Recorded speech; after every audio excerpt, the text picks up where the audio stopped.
What is up, everybody? This video is going to be my TBR for the month of October 2020, so let's just jump into that.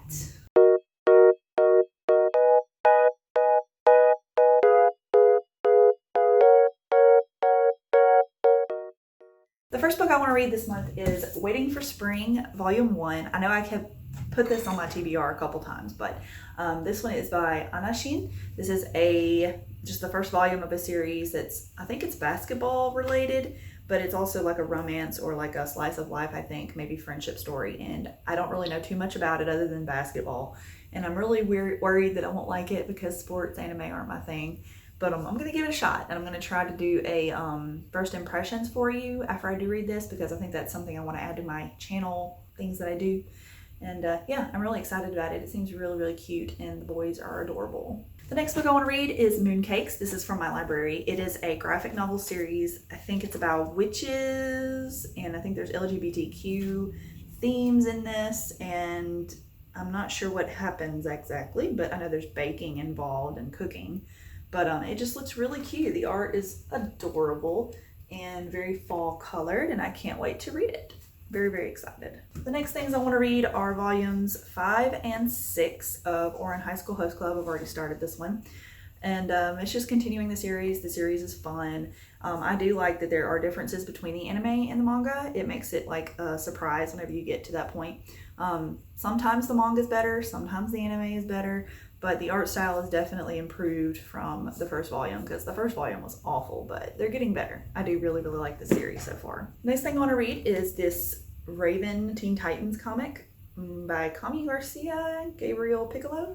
I got this from the library as well. It's very pretty, purple, black, and other random little splashes of color within it. It looks really cute. I think it's just I don't know if it's like an alternative origin story of Raven. I don't want to read too much into the synopsis of most of these things, because a lot of times they spoil everything. So I'm just going to check this out. It's more of a new age Raven story. So I know the Beast Boy one just came out, so I'm going to check that out too. But I wanted to read this and see if I like it. The next thing I would like to check out is this graphic novel. It's kind of small. It's called Anyas Ghost, a masterpiece, says Neil Gaiman. It is by Vera Broskell. Yeah, I'll read you the back of this one because I read it at the library. What if your BFF is a ghost? Of all the things Anya expected to find at the bottom of the old well, a new friend wasn't one of them, especially not a new friend who's been dead for a century. Falling down a well is bad enough, but Anya's normal life might actually be worse. She's embarrassed by her family, self-conscious about her body, and she's pretty much given up on fitting in at school. A new friend, even a dead one, is just what she needs. But Anya's new BFF isn't kidding about the forever part. Sounds spooky, and it's definitely like a black and white, monotone, or grayscale kind of book. The art looks really cute, and I'm interested to check it out. It's got like a little fun skeleton boy on the back, and I hope I like it. I've never heard of this, so I just kind of grabbed it and decided to give it a shot. The next thing I want to read is also my library pickup. It is Infidel. This is a graphic novel comic series. This is the entire series from what I understand on the back. It says 1 through 5 issues. So it's by, I don't know how you say these names. I'm sorry. I'm not even going to attempt, but it's those at the top. And this is a story, it says on the back, a horror tale for the 21st century. Infidel follows an American Muslim woman and her multiracial neighbors who move into a building haunted by entities fueled by xenophobia. So it sounds like it's going to be very serious topics, but also like a horror-based. So I'm interested to see how they handle that, and if it's respected but also entertaining, if that makes sense. I don't mean any disrespect by that. It's a comic, so it's meant to entertain.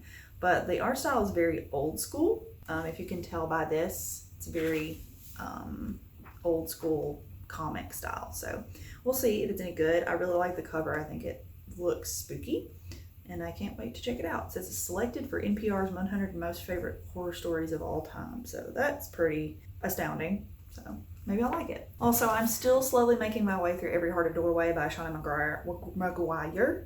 I am reading this with someone, so we're very, very slowly like doing live things together and reading it. But I'm really enjoying it so far. I think I'm on page 63, which isn't too far into this itty bitty book, but I don't get to see the person I read it with often, so it's kind of just this little secret side project. But I'll let you guys know what I think of it when I do eventually finish it. But until I finish it, it's always going to be on my TBR, but really good so far. The next thing I have is Nail Biter Volume 4. I don't know if this is on my last TBR or not, but I did just get it in the other day, and it's very cool. I bought this a long time ago and it took a while to get here, but I hope to read it. I really am enjoying the series so far, and this one has the Halloween issue, so it's the perfect time of year to read this one. And the last thing I have on my TBR this month is Revival Volume 4, Escape to Wisconsin. This is by Tim Seeley and Mike Norton.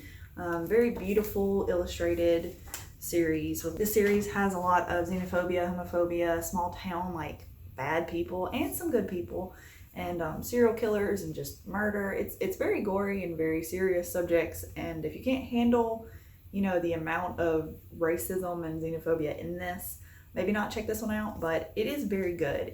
The people who are doing those things are bad people, so it's not like glorifying those things. But this one collects Revival issues 18 through 23, and then the Chew Revival, which is like, I think, a little extra, number 1. So that's interesting, and I got this really cheap also with the nail biter one, so I'm excited to check that out too. Anyways guys, thank you so much for watching this video. I hope you enjoyed it, and I can't wait to tell you what I think of all of these books and comics and manga when I finish them at the end of the month. Hopefully I'll get to most of them. I don't know, you know how it is, but thank you so much. I hope you guys have a good day, and subscribe. Bye guys.